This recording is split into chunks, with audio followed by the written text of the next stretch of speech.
پاکستان نے اپنی پہلی 5th جنریشن کیپیبل فضائی دفاعی ایکو سسٹم کو کمیشن کر دیا ہے۔ یہ الفاظ بہت اہم ہیں کیونکہ یہاں بات صرف ایک نئے جہاز کی نہیں، نہ ایک نئے میزائل کی ہے، نہ ایک نئی جدید آبدوز کی ہے، بلکہ ایک ایکو سسٹم کی ہے، یعنی جڑے ہوئے مکمل نظام کی۔ اس میں زمینی ریڈارز، فضائی پلیٹ فارم، ڈیٹا لنکس، ہتھیار اور کمانڈ اور کنٹرول سب ایک نیٹ ورک میں بندھے ہوئے ہیں۔ یہی وہ چیز ہے جسے نئی دلی اور واشنگٹن اصل تشویش کے ساتھ دیکھ رہے ہیں، کیونکہ الگ الگ ہتھیار قابل مقابلہ ہو سکتے ہیں، لیکن جب یہی ہتھیار ایک مربوط نظام میں پرو دیے جاتے ہیں تو پھر طاقت کا توازن مکمل طور پر بدل جاتا ہے۔ اسی فضائی ایکو سسٹم کے اندر ایک اور ہی بہت اہم اور شاید سب سے کم زیر بحث تبدیلی پاکستان کے فضائی دفاع میں آ رہی ہے۔ پاکستان کے پاس اس سے پہلے S-300 گراؤنڈ ٹو ایئر مار کرنے والا دفاعی نظام موجود تھا، لیکن بھارتی براموز کروز میزائلوں کے خلاف اس سسٹم کی کارکردگی کئی مواقع پر کمزور ثابت ہوئی۔ براموز نے مختلف سمتوں اور اونچائیوں سے پاکستان فضائی حدود میں داخل ہو کر متعدد بار اہداف کو کامیابی سے نشانہ بنایا، اور یہ بات ہماری اپنی ملٹری پلاننگ کے لیے بھی ایک بہت سنجیدہ ویک اپ کال تھی کہ روایتی فضائی دفاعی نظام اس معیار کے ہتھیاروں کے مقابلے کے لیے کافی نہیں رہا۔ اب یہاں آتا ہے چینی HQ-19۔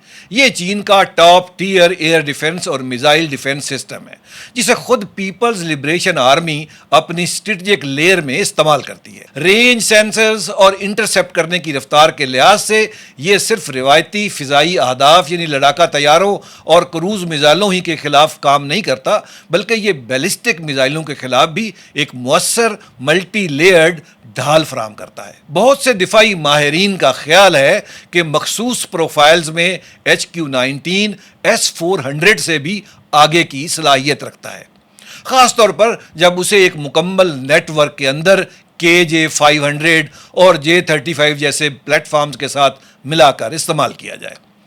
S-300 کے تجربات اور براموز کے حملوں کے بعد پاکستان کے لیے سوال یہ نہیں تھا کہ فضائی دفاع ہونا چاہیے یا نہیں، یا کس لیول کا ہونا چاہیے، بلکہ سوال یہ تھا کہ کس درجے کا فضائی اور میزائل نظام پاکستان کو اس نئی پاک چین حکمت عملی میں قابل اعتبار بناتا ہے۔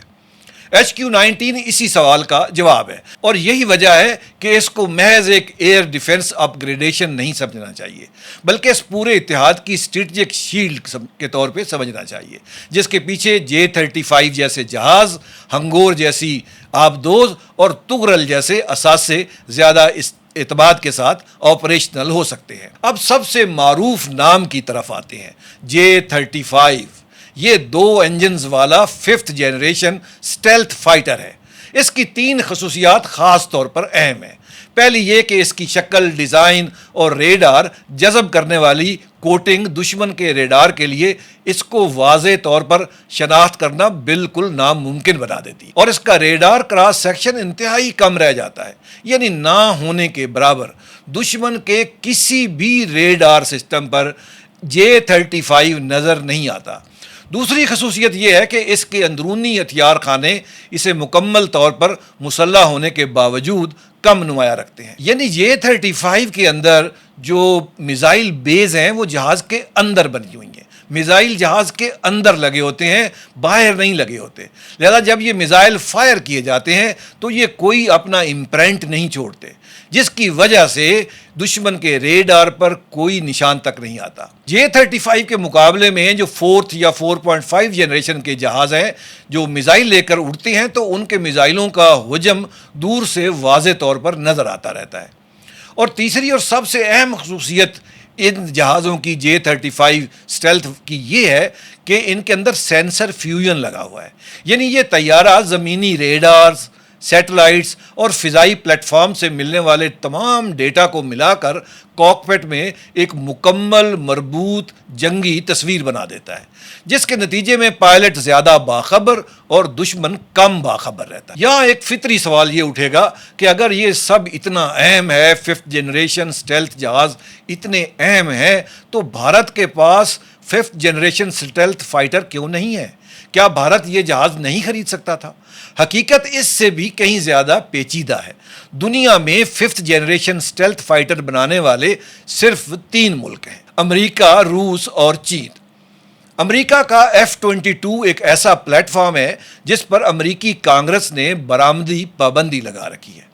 اس کو کسی بھی ملک کو نہ تو بیچا جا سکتا ہے، نہ وہاں اس کو بھیجا جا سکتا ہے۔ اسی طرح امریکہ ایک اور اسٹیلتھ فائٹر F-35 بھی بناتا ہے، جو کہ بظاہر ایک بہت پرکشش پلیٹ فارم ہے، لیکن یہ صرف ایک جہاز نہیں بلکہ ایک بند نظام ہے جس میں سافٹ ویئر، اپ گریڈز اور ڈیٹا تک رسائی بہت حد تک مینوفیکچررز کے ہاتھ میں رہتی ہے، اور بھارت کے لیے یہ طاقت سے زیادہ ایک اہم اسٹریٹجک ڈپینڈنسی بن سکتا تھا۔ یہاں یہ بتانا بھی بہت ضروری ہے کہ ابھی کچھ دن پہلے صدر ٹرمپ نے بھارت کو یہ F-35 اسٹیلتھ جہاز بیچنے کی آفر کی تھی، جسے بھارت نے اس بنیاد پر انکار کر دیا، رد کر دیا کہ یہ جہاز اس کے کنٹرول میں نہیں ہے، ان کا اصل کنٹرول تو واشنگٹن میں ہوگا۔ اب امریکہ کے علاوہ روس کا ایک اور اسٹیلتھ فائٹر جیٹ ہے، اکیلا ہی ہے جو روس بناتا ہے، اس کا نام ہے Su-57۔ لیکن روس کی اس وقت اپنی یوکرین میں جنگی مصروفیات ہیں اور اس پر پابندیاں لگی ہوئی ہیں، اور اس کی جو پیداوار ہے وہ بہت سست روی کا شکار ہے، اس لیے کوئی ایسا آپشن نہیں ہے جس پر بھارت پوری طرح تکیہ کر سکے، کیونکہ Su-57 کو ملنے میں بھی 5 سے 7 سال لگ سکتے ہیں اس کی ڈلیوری میں۔ اسی طرح چین بھی امریکہ کی طرح 2 اسٹیلتھ فائٹر کی ٹائپس بناتا ہے۔ ایک جہاز کا نام ہے J-20C۔ یہ جہاز بالکل امریکہ کے F-22 ریپٹر جیسا ہے، اسی کے مقابلے کا ہے، اور یہ چین کی اپنی جو فورس ہے اور اس کی نیوی ہے اس کے استعمال میں ہے۔ دوسرا جہاز اس کا J-35 ہے، یہ اس کا ایکسپورٹ ورژن ہے، اور اس کی جو ٹیکنالوجی ہے وہ ایک ہی پلیٹ فارم کی ہے، اور یہ وہ جہاز ہے جس کو جو پاکستان کو مل رہا ہے، پورے 40 جہاز۔ اب اس کا نتیجہ یہ نکلا ہے کہ بھارت کے لیے رافیل کا تو انتخاب بچ گیا، جو ایک شاندار 4.5 جنریشن ملٹی رول طیارہ ہے، شاندار ہے، لیکن اسٹیلتھ نہیں ہے۔ اب اس کا مطلب یہ ہوا کہ بھارت نے 4.5 جنریشن کے رافیلز اس لیے خریدے کہ مارکیٹ میں 5th جنریشن کا کوئی قابل عمل جہاز اویلیبل ہی نہیں تھا، اور بھارت نے ابھی جو 140 جہازوں کا آرڈرز دیا ہے رافیل جیٹس کا، تو یہ فیصلہ ایک حد تک مجبوری کا سودا ہے۔ اب واپس پاکستان کی طرف آتے ہیں۔ پاکستان کو 40 J-35 مل رہے ہیں، لیکن اصل گیم چینجر صرف یہ جہاز نہیں ہے بلکہ وہ نظام ہے جس کے ساتھ یہ طیارے پاکستان آ رہے ہیں۔ اس نظام کے 2 بڑے ستون ہیں، KJ-500 اور PL-17 کے missiles BVR۔ PL-17 BVR missile PL-15 سے 3 گنا زیادہ رینج رکھتا ہے۔ PL-15 BVR تو آپ کو اچھی طرح یاد ہوگا، یہ وہ BVR میزائل تھا جو پاکستان نے بھارتی میزائلوں پر فائر کیا تھا پاکستان کی فضائی حدود میں رہتے ہوئے، اور اس نے بھارتی رافیل جہازوں کو گرا دیا تھا۔ یہ جو نیا BVR آ رہا ہے PL-17، اس کی رینج 3 گنا PL-15 سے 3 گنا زیادہ ہے، تقریباً 400 کلومیٹر کے لگ بھگ ہے۔ عملی طور پر اس کا مطلب یہ ہوا کہ اگر PL-17 کو اپنے مناسب پلیٹ فارم سے، یعنی J-10C سے یا یہ پاکستانی میڈ JF تھنڈر سے، اگر اس کو صحیح وقت پر فائر کر دیا جائے تو یہ دشمن کے پورے ایئر سپورٹ انفراسٹرکچر کو خطرے میں ڈال سکتا ہے، چاہے اس کے لڑاکا طیارے براہ راست فائرنگ رینج سے باہر بھی ہوں۔ اب سوال پھر وہی آئے گا کہ بھارت اس تصویر میں کہاں کھڑا ہوا ہے۔ بھارت کا اپنا 5th جنریشن پروگرام، جس کو AMCA کہتے ہیں، ابھی کئی سال دور ہے، اور خوش فہمی کے باوجود اس کے 2034 سے پہلے مکمل طور پر آپریشنل ہونے کے امکانات بالکل نظر نہیں آ رہے۔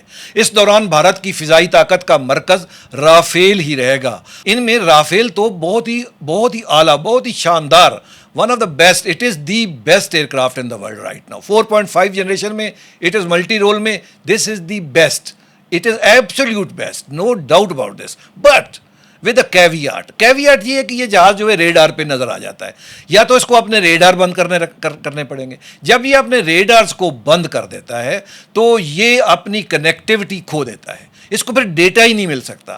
تو اس جہاز کی مجبوری یہ ہے کہ اپنے اسپیکٹرا ریڈر سسٹم کے ساتھ اور اپنے میٹیور میزائلوں کے ساتھ اس کا یہ جو ہے یہ جو جہاز ہے یہ نظر آتا ہے. جب یہ اپنی اڑان بھرتا ہے تو اسی وقت سے یہ نظر آنا شروع ہو جاتا ہے, اور یہی اس کی سب سے بڑی کمزوری ہے, اور اسی کمزوری کو پاکستان نے یہ مئی میں 2025 میں ایکسپلائٹ کیا تھا. اور اب میں آتا ہوں اپنے تجزیے کی طرف. میرا تجزیہ اس بارے میں بہت صاف ہے. اگلی پوری دہائی بھارت کے لیے ایک نازک دور ہے اور پاکستان کے لیے ایک موقع ہے. پاکستان کی ایئر ڈومیننس مکمل ہو جائے گی, اور اب سوال یہ اٹھے گا کہ پاکستان اس کو کیسے استعمال کرتا ہے. یہ ساری بحث اگر صرف پاکستان بھارت فریم ورک میں رک جائے تو تصویر ادھوری رہتی ہے. بھارت کی تشویش زیادہ تو ہتھیاروں کے توازن اور فضائی و بحری برتری کے سوال کے ہی گرد گھومتی ہے. آج کے ویڈیو میں ہم نے ایسٹس کی بات کی کہ کس طرح یہ ایسٹس ابھی 2026 کے آخر تک طاقت کا توازن بدل کے رکھ دیں گے. یہ توازن کس طرح بدلے گا اور اس کا اس خطے پر کیا اثر پڑے گا, یہ آج کے ویڈیو میں مکمل طور پر میں بتا نہیں سکا وقت کی کمی کی وجہ سے. اس کے لیے میں نے ایک اور ویڈیو تیار کیا ہے, اس کی پوری جیو پولیٹیکل جو امپلیکیشنز اس کے اوپر, جو آپ کی سکرین پر جس کا تھم نیل ابھی آپ کو نظر آ رہا ہے. میرے آج کے ویڈیو کے بعد کل اس والے ویڈیو کو بھی ضرور دیکھیے گا, کہانی مکمل آپ کو سمجھ آ جائے گی.